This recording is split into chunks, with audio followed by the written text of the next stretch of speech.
myself drift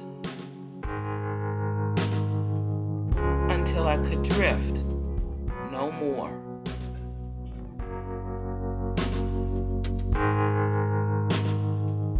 And my mind became like mirrors within mirrors. The memories I'd forgotten and the thoughts I'd misplaced bombarded me throughout this awakening. I've often wondered where my dreams have hidden over these blank spaces referred to as years. Sometimes I would find myself conjuring up old conversations while remembering my forgotten past.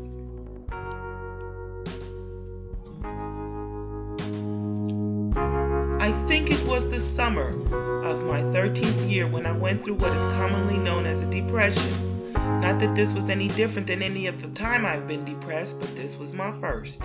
And at the time I didn't know what it meant to be depressed.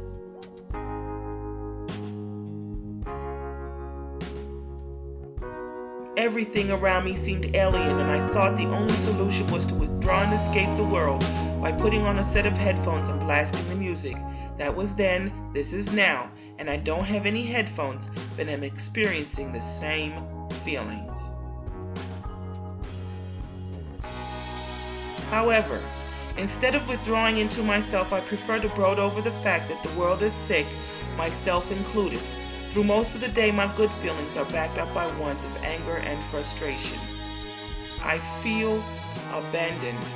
I feel alone.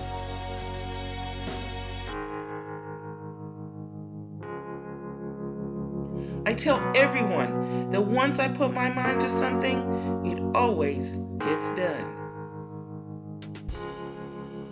What they fail to realize is my mind hasn't been set on anything.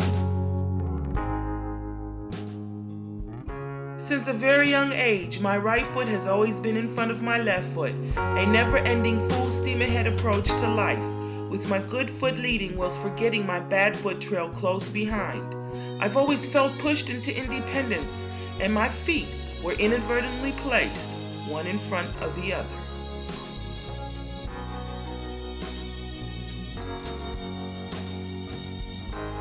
I, like everyone else, am the product of my environment.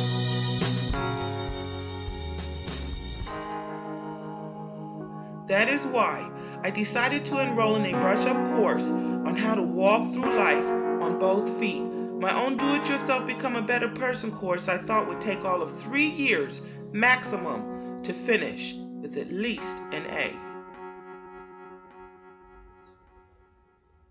It is 20 years later, and I haven't even taken the first quiz yet. It is so difficult to become more humane when my environment is filled with people who aren't people anymore. As I see it, the problem doesn't begin with society. It stems from the individual.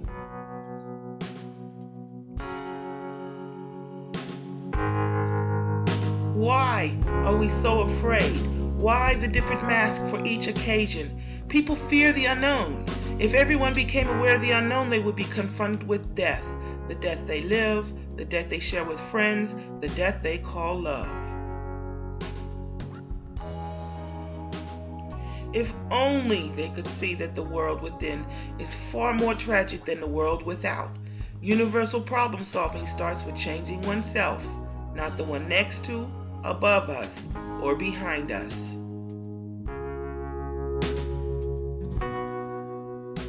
Sometimes while watching the scenes of my multiple selves, I wonder how is it possible to have lived so many lives simultaneously.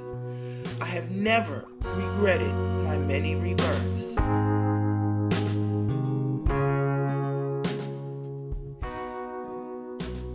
It is amazing to discover and rediscover that the water lily within my soul still blooms and is immortal. This possession will never be taken from me. My water lily wills me to continue on forever. But what are the dandelions, those ever so beautiful flowers that become weeds? They surround my blossom, and every so often I have to clear away a lot of shit. Before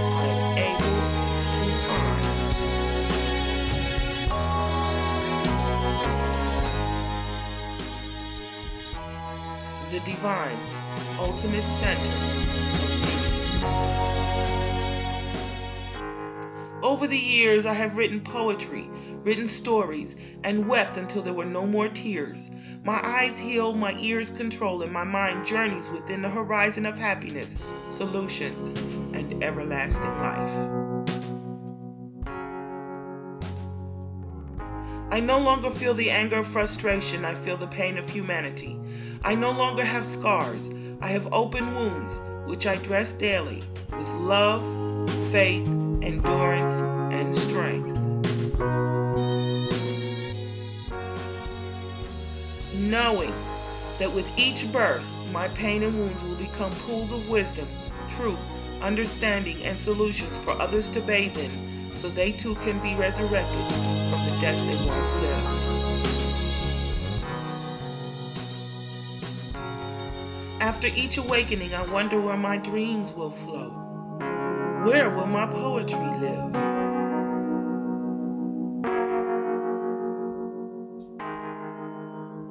Where will my next rebirth take me on Jacob's ladder?